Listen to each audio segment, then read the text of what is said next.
কথাটা বলে নিবরাস আনায়াকে কাছে টেনে নেয়। আনায়ার অধর চূড়ায় নিজের অধর মিশিয়ে দেয়। কিছুক্ষণ পর নিবরাস আনায়ার থেকে নিজেকে ছাড়িয়ে নেয়। আনায়া রেগে তাকিয়ে আছে। আজব, এতে রাগার কি আছে? জামাই মানুষ আমি, একটু আধটু আদর তো লাগেই। রাখবো না? আপনাকে আমি কিছু একটা জিজ্ঞেস করেছি, সেটার কোনো পাত্তাই দিচ্ছেন না। কি যেন জিজ্ঞেস করছো? আমার মাথা। একটু সম্মান দাও আমায়, নেতা আমি। আমাকেও একটু সম্মান দিন, নেতার বউ হই আমি। আনায়ার কথায় নিবরাস হেসে দেয়। আনায়া নিবরাসকে ব্যালকনিতে নিয়ে যায়। আকাশের দিকে আঙ্গুল দেখিয়ে বলে, আজকের চাঁদটা বেশি সুন্দর, তাই না? হুম, একদম সুন্দর না। কেন? আমার চাঁদের থেকে ওই আকাশের চাঁদ কিছুতেই সুন্দর হতে পারে না। আনায়া, তোর জামাইটা কত রোমান্টিক দেখ। আনায়া, কত ভাগ্য তোমার, এমন একজনকে লাইফ পার্টনার হিসেবে পেয়েছো। দুজনে কিছুক্ষণ কথাবার্তা বলে রুমে চলে আসে। প্রতিদিনের মতো আনায়া নিবরাসের বুক দখল করে নেয়। গুটিসুটি মেরে নিবরাসের বুকে শুয়ে পড়ে আনায়া। আহিয়ার মাথায় নতুন পরিকল্পনা ঘুরছে। কি ছাড়বে কি ধরবে বুঝতে পারছে না সে। তাহিয়া রুমে গিয়ে ঘাটাঘাটি শুরু করে রাত বিরাতে। পুরো রুম এলোমেলো করে ফেলে। তেমন কিছু পাচ্ছে না সে। তবে ড্রয়ার খুলে ডায়েরির পাতায় ভাঁজ থেকে একটা মেমোরি কার্ড পায়। আহিয়া ভাবছে হয়তো পুরনো ছবি সংরক্ষণ করা আছে এতে। বেশি ইন্টারেস্ট আসেনি বিষয়টার প্রতি। তার মাথায় তো একটাই চিন্তা, কবে নিবরাসকে মারতে পারবে। শামীম সর্দার কিছুই করছে না, সেজন্য আহিয়া বেশ বিরক্ত হয়। তার মনে হচ্ছে তাকে কোনো পরিকল্পনা করতে হবে, না হলে নিবরাসকে দমন করা সম্ভব না। সকাল সকাল ঘুম থেকে উঠে নামাজ আদায় করে নেয় নিবরাস আনায়া সহ। আনায়া কিচেনে গিয়ে কফি বানিয়ে নিয়ে আসে নিবরাসের জন্য। পুরো বাড়িতে তারা দুজন আর তার বাবা আছে। সে নিজের রুমে। নিবরাস কফি শেষ করে ফোন হাতে নেয়। আনায়ার থেকে বিদায় নেয়। আবার কবে আসে ঠিক নেই। নিবরাস যাওয়ার জন্য পা বাড়াতেই আনায়া তার পাঞ্জাবির কলার চেপে ধরে। নিবরাস আনায়ার দিকে তাকায়। হুটহাট এমন কিছু নিবরাসের বোধগম্য নয়। আমি আবার কি করলাম? এখানে তো তারিশা নেই। আরে সেটা না, আপনি চলে যাচ্ছেন, আমার থেকে পারমিশন নিয়েছেন? যদি শ্বশুর চলে আসে তাহলে সমস্যা। আপনি পরপুরুষ নাকি? কোনো সমস্যা হবে না। আপনাকে আমি সেদিন রুলস দিয়েছিলাম, আর আমাদের দেখা হতে অনেক লেট হবে। আগে বলবা তো। নিবরাস আনায়ার কপালে চুমু খায়। গেলাম মহারানী, নিজের খেয়াল রেখো। শুনুন, তারিশার থেকে দূরত্ব বজায় রাখবেন আর নিজের খেয়াল রাখবেন। হিংসুটে বউ, ও আমার কাজই। আনায়ার চোখ গরম করে তাকায়। নিবরাস তাতে চুপসে যায়। আমতা আমতা করে বলে, আরে ওকে পাত্তা দেওয়ার টাইম আছে নাকি আমার? তুমি এসব নিয়ে চিন্তা করো না। মনে থাকে যেন। নিবরাস মাথা নাড়িয়ে বেরিয়ে পড়ে। আনায়া নিজের রুম গুছিয়ে কিচেনের দিকে হাঁটা ধরে তার বাবার জন্য চা বানাতে। নিবরাস বাড়িতে এসে চেঞ্জ করে নেয়। আজকে পার্টি অফিসে যাবে, কিছু কাজ আছে। রোহিত পরাগকে বলে দিয়েছে তারিশা আজকে হোস্টেলে চলে যাবে। তার প্রয়োজনীয় জিনিসপত্র গুছিয়ে নিয়েছে। মাইশা মিসবা আগামীকালকে চলে যাবে। নিবরাসের ব্যস্ততা মিসবাকেও তেমন সময় দেয় না। সেও তার পড়াশোনা নিয়ে ব্যস্ত। মামুকে কাছেই পায় না। রুম থেকে বের হতেই তারিশার সামনে পড়ে নিবরাসের। নিবরাস সেদিকে না তাকিয়ে হাঁটা শুরু করে। তখন তারিশা বলে, ভাইয়া একটু দরকার ছিল। নিবরাস থেমে বলে, কি দরকার? আমি তো হোস্টেলে চলে যাচ্ছি।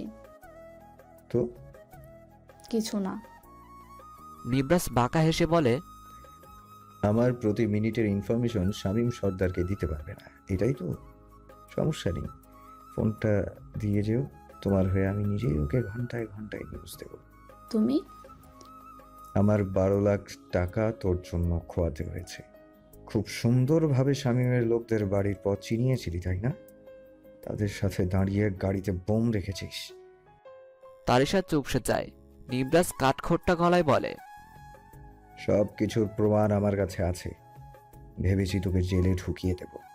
অবশ্য আগে শামীম সর্দারকে সামনে আনি, কেঁচো খুঁড়তে গিয়ে সাপ বের করে আনবো। আর আমার 12 লাখ টাকা বা একটা গাড়ি, তোর ইচ্ছে যেটা দিতে মন চাইবে। তবে 12 লাখ টাকার ক্ষতিপূরণ তুই দিবি। আমার কাছে এত টাকা নেই। তাহলে কিডনি আছে না, একটা বিক্রি করে দে। ভাইয়া, ডোন্ট ওয়ানা টক।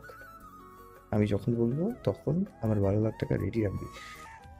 নিবরাজ আর এক মুহূর্তও দাঁড়ায়নি। কেটে যায় 1 সপ্তাহ। তারিশা নিজের হোস্টেলে থাকে। শুক্রবার বাড়িতে আসে, আবার শনিবার চলে যায়। আনায়া মির্জা বাড়িতে এখনো আসেনি। সে তার পড়াশোনা নিয়ে ব্যস্ত। নিবরাজের সাথেও তেমন কথা হয় না, এই টুকটাক কথা ছাড়া। সে জানে তার বরটাও ব্যস্ত। নিবরাজ সন্ধ্যার দিকে আনায়াকে কল করে জানায় সে আসবে। আনায়া কিছু বলেনি। জিয়াউর রহমানকে বলে দিয়েছে নিবরাজ আসবে। সন্ধ্যায় সোফায় মুড অফ করে বসে আছে আনায়া। আজকাল তার মনটা খারাপ যাচ্ছে। মাঝে মধ্যে নিজেকে অনেকটাই তুচ্ছ মনে হয়। কিছুতে আগাতে মন চায় না। কেমন লাগে নিজেও বোঝে না। এক প্রকার একাই থাকে আনায়া। জিয়াউর রহমান ল্যাপটপের সামনে বসে আছেন।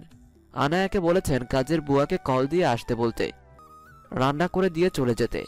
আনায়া বারণ করে দিয়েছে, সে নিজে রান্না করতে পারবে। সময় দেখে আনায়া উঠে পড়ে। নিবরাজের পছন্দের গরুর মাংস রান্না করবে সে। সেবার তো তারিশা রান্না করে খাওয়ালো। মনে আসে আনায়ার, জেলার্স ফিল হচ্ছে না তার। তার মনে হচ্ছে এখন যদি তারিশা নিবরাজের সাথে লং ড্রাইভে ও যায়, আনায়ার কিচ্ছু যায় আসবে না। আনমনা হয়েছে, অনিয়ন কাটছে আনায়া। মনোযোগ উচ্ছনে গেল তার। কোনো রকম রান্নার চেপে রুমে গিয়ে বসে পড়ে সে। মেঝেতে থাকা কার্পেট নিজের পায়ের বৃদ্ধা আঙ্গুল দিয়ে খুঁড়ছে সে। নিবরাজ এসে জিয়াউর রহমানের সাথে কথাবার্তা বলে নেয়। আনায়ার রুমে আসতে দেখে আনায়া বসে আছে নিচের দিকে তাকিয়ে। নিবরাজ হাসি মুখে ভেতরে প্রবেশ করে। আনায়াকে জ্বালানোর জন্য বলে, জানো আজকে না তারিশা বাড়ি এসেছিল, রান্না তো ওই করেছে। কেমন হয়েছে রান্না? হ্যাঁ ভালোই, ওর রান্না সবসময়ই ভালো হয়। ও, আনায়া কোনো রিয়াক্ট করেনি। নিবরাজ কিছুটা অবাক হয়। চুপচাপ সোফার উপর পায়ের উপর পা তুলে বসে নিবরাজ। আনায়া উঠে কিচেনে যায়। নিবরাজের জন্য ঠান্ডা শরবত নিয়ে আসে। আনায়া, তোমার মন খারাপ? না না, আমার মন খারাপ হবে কেন? মন খারাপের কারণের অভাব থাকে না। না, এমনিতেই ভালো লাগছে না আমার। চলো রাতের শহরটা ঘুরি। ভালো লাগছে না। নিবরাজ হাতের গ্লাসটা রেখে উঠে দাঁড়ায়। আনায়ার দিকে এক নজর তাকিয়ে বলে, এইদিকে আসো তো। কেন? মানুষ জামাইয়ের কাছে কেন আসে? আপনার চুমু খাওয়ার ইচ্ছে থাকলে সেটা প্রত্যাখ্যান করুন, না হলে না মাথা ফাটিয়ে দেব। এই, আমাকে দেখলে কি বলা হয়? আমি তোমাকে শুধু চুমু খাবো? জড়িয়েও তো ধরতে পারি। আমার মজা করার মুড আসছে না, প্লিজ আমায় কিছু বলবেন না। আর রুড বিহেভ করলে আমি সরি। কখন কি বলে বসি ঠিক নেই। নিবরাজ ঘড়ির দিকে তাকায়। 10টার উপরে বাজে। আনায়ার দিকে তাকিয়ে বলে, চলো ডিনার করবো। চলুন। জিয়াউর রহমান সহ তারা রাতের ডিনার করে নেয়। আনায়া কিচেনে যায় কফি বানানোর জন্য। নিবরাজ জিয়াউর রহমানের সাথে বসে কথা বলছে। বেশি কথা বলতে পারেনি, জিয়াউর রহমানের কাজ আছে, সেজন্য সে রুমে চলে যায়। নিবরাজ আনায়ার কাছে যায়। তার কফি বানানো অলমোস্ট শেষ। নিবরাজ যেতেই আনায়া টেবিলের উপর থেকে কফির মগটা নিবরাজকে দিয়ে দেয়। নিবরাজের ভালো লাগছে না তার বউয়ের এমন এড়িয়ে চলা। চুপচাপ না বলা কথার মাঝেও অনেক কিছু লুকিয়ে থাকে। আনায়া তার বাবার কফির মগ নিয়ে চলে আসে। নিবরাজ যে দাঁড়িয়ে আছে সেদিকে খেয়াল নেই। নিবরাজ দাঁড়িয়ে আনায়ার যাওয়া দেখছে। তার মনে হচ্ছে আনায়াকে দূরে রেখে দূরত্ব তৈরি হয়ে গেল না তো। কিছু পড়ার শব্দে নিবরাজের টনক নড়ে। কিচেন থেকে বেরিয়ে আসতে দেখতে পায় আনায়া কফির মগের দিকে তাকিয়ে আছে, যেটা তার হাত থেকে পড়ে ভেঙে যায়। নিবরাজকে দেখে আনায়া বলে, ওটা ওটা আমি ভাঙিনি, আমার হাত থেকে কিভাবে যেন পড়ে গেছে। ওটা আমি ভাঙিনি, বিশ্বাস করুন। রিল্যাক্স, এত উত্তেজিত হওয়ার কিছু নেই পাখি। আনায়া ফ্লোরে বসে আছে। গরম কফি তার পায়ে পড়ছে, সেদিকে খেয়াল নেই তার। নিবরাজ বেশ অবাক হয় এতে। আনায়ার দিকে এক নজর তাকিয়ে বলে, পায়ে কফি পড়েছে তো? কোথায়? তোমার কি হয়েছে আনায়া? এমন বিহেভ কেন করছো? আমার ভালো লাগছে না নিবরাস। আমি মনে হয় বেশি দিন বাঁচবো না। বাজে কথা ছাড়ো, তোমার মাথাটা পুরো গেছে। আমার নিজেকে পাগল মনে হয়। প্লিজ আমাকে একটু শান্তি খুঁজে এনে দাও না, আর কিচ্ছু চাই না। আচ্ছা চলো, তোমার পা তো পুড়ে গেল মনে হয়। আনায়া উঠে দাঁড়ায়। নিবরাজের সাথে রুমে চলে আসে। ওয়াশরুমে গিয়ে পা ধুয়ে খাটের উপর বসে পড়ে। নিবরাজ কফি শেষ করে বলে, চলো তোমায় এক জায়গায় নিয়ে যাব। যাব না আমি। চলো না, আমি বলেছি তো। আনায়া উঠে দাঁড়ায়। নিবরাজ সহ তারা গাড়িতে বসে বাড়ি থেকে বেরিয়ে পড়ে। নিবরাজ তাকে নিয়ে খোলামেলা একটা জায়গায় গাড়ি থামায়। আনায়া বাইরে নামতেই মৃদু বাতাসের দেখা পায়, যেটায় কোনো কৃত্রিমতার ছোঁয়া নেই। আনায়া প্রাণ ভরে নিঃশ্বাস নেয়, নিজেকে অনেকটা হালকা করে। নিবরাজ ফোনের দিকে তাকিয়ে বলে, আচ্ছা, তোমার হার্টের যে প্রবলেমটা, সেটার জন্য ডক্টরের কাছে আর যাওনি? আমার হার্টে প্রবলেম আপনি কিভাবে জানলেন? তোমার সম্পর্কে আমি সবই জানি। তোমার যদি কিছু জানার প্রয়োজন হয়, তোমার সম্পর্কে আমি জিজ্ঞেস করে নিতে পারো। আপনি আসলে কে বলুন তো? নিবরাজ মির্জা, তোমার বর। একদিন বলেছি কোনো রহস্য রাখবেন না আমার সামনে। আমি একটা খোলা ডায়েরি, পড়তে থাকো আমায়। ইয়ার কি করছেন? না শোনা, আর কি করতে ভালো লাগে না আমার। আচ্ছা, তুমি শান্তি পাচ্ছ না তাই না? উপরে গেলে শান্তি পাবা নিশ্চয়ই। পাবো। তুমি আগে যাও, তার পেছন দিয়ে আমিও আসছি, আমার অসম্পূর্ণ কাজগুলো সম্পূর্ণ করে। আগে কাজ সম্পূর্ণ করুন, তারপর একসাথে না হয় যাব। আপনাকে একা রেখে যেতে পারবো না, কারণ তারিশা আছে না। এই তো লাইনে এসেছো, জেলাস হচ্ছ। হবে না। হাসে নিবরাজ। আনায়া তাতে পাত্তা দেয় না। কিছুক্ষণ পর নিবরাজের বুকে লেপ্টে যায়। নিবরাজও তাকে জড়িয়ে ধরে কপালে নিজের অধর ছোঁয়। বিশিষ্ট খান কোম্পানির ওনার জায়ান খান, যিনি খুব সাদাসিধাভাবে থাকলেও খুবই ডেঞ্জারাস একজন মানুষ। নিজের বাড়ির গৃহকর্মী বন্যার নামের মেয়েটির সাথে জোর করে দিনের পর দিন শারীরিক সম্পর্কে লিপ্ত হয়েছে। তারই কিছু ভিডিও প্রমাণ পেয়েছে পুলিশ। এছাড়া খান কোম্পানি বছরে কোটি টাকার বেশি লাভ করে, এটা নিয়েও সন্দেহ পোষণ করেছে পুলিশ। তাদের কোম্পানির সবকিছুর উপর কড়া তদন্ত চলছে। জায়ানকে পুলিশ গ্রেপ্তার করেছে, চ্যানেল জুড়ে খবর চলছে। জায়ানের মাথা হ্যাং ধরে যায়, কিভাবে কি হচ্ছে আর হলো। প্রথমত তার ক্ষোভ চলে আসে সিতারা আহমেদের উপর। বাজে স্বপ্ন দেখে জায়ান, ঘুম থেকে ধরফরিয়ে ওঠে। তড়িঘড়ি ওয়াশরুমে গিয়ে চোখে মুখে পানি দেয়। রাত তখন 2:30। জায়ানের মনে ভয় ঢুকে যায়। সে ফাঁসলে সিতারা আহমেদকেও ছাড়বে না। একমাত্র সিতারা আহমেদ যে তার সব সিক্রেট জানে, এছাড়া বাইরের একটা কাকপক্ষীও না। কিন্তু সিতারা আহমেদ এটা কখনো কাউকে বলবে না, কারণ তার সিক্রেট জায়ান জানে। চিন্তা একদিকে রেখে জায়ান পুনরায় শুয়ে পড়ে এবং নিশ্চিন্তে ঘুম দেয়। পরের দিন সকালে আহিয়া নাস্তা করে তার ব্যালকনিতে বসে। তাহিয়াকে বেশ মনে পড়ছে তার। নিবরাজকে এই মুহূর্তে খুন করতে মন চাইছে তার। শুধু নিবরাজের জন্যই তার বোনের এই অবস্থা। খুব করে মন চাচ্ছে বোনের স্মৃতিগুলোই বিচরণ করতে। তাই তো উঠে মেমোরি কার্ডটা নেয় আহিয়া। ফোনে ঢুকিয়ে মেমোরি কার্ড সে চেক করতে থাকে। হঠাৎ কয়েকটা ভিডিও তার সামনে আসে। আহিয়ার দেরি না করে ভিডিও ওপেন করে, যেটার একটা ভিডিও এরকম ছিল, সিতারা আহমেদ কয়েকজন ভদ্রলোকের সাথে বসে মিটিং করছে। তাদের কথাবার্তা হচ্ছিল। পরের মাসে কয়টা বাচ্চা জোগাড় করতে পারবে আর তাদের পাচার করতে পারবে। সিতারা আহমেদের এমন কথায় আহিয়া যেন হতভম্ব হয়ে যায়। তার ফুপি আর যাই হোক এরকম করতে পারে না, কিছুতেই না। পরের ভিডিওটা দেখে, যেখানে জায়ানের সাথে বসে কথা বলছে। নিবরাস কোনোভাবে জেনে গিয়েছে আমাদের এই বিজনেসের ব্যাপারে। আমার কি মনে হয় জানো জান, কেউ আমাদের পিছনে পড়েছে, ছদ্মবেশে কেউ প্রমাণ জোগাড় করছে। কিন্তু সেটা কে? আমার কাউকে সন্দেহ হয় না, কারণ এমন কেউ নেই আমাদের পেছনে পড়বে। নিবরাজ তার রাজনীতি নিয়ে ব্যস্ত। সিতারা আহমেদ কিছুক্ষণ চুপ থেকে বলে, না জিয়া, আরে না, তুমি কি যে বলো। ওর এসব দেখার শ্রেয় আছে বুঝি? ক্লাস 9-এ পড়া মেয়ে এসবের কি বুঝবে? আমার মেয়েকে ছোট ভেবে ভুল করো না, ওর বুদ্ধি তোমাকে ছাড়িয়ে গেছে। সে যাই হোক, আমাদের পেছনে ও পড়বে না। তাহলে আহিয়া? ও কোন দুঃখে পড়বে? ও নিজের লাইফ নিয়ে ব্যস্ত, ওকে দেখে সব মনে হয় না। সে যাই হোক, যেই প্রমাণ জোগাড় করুক, আমার হাত থেকে বেঁচে প্রমাণ নিবরাস অব্দি যাবে না। তাই পেনার অ্যাসিডে নিজেকে বিসর্জন দিতে হবে। জানি। আমার কি মনে হয় জানো, কি? এই তাইয়া নিবরাসকে পছন্দ করে, ভালোবাসে।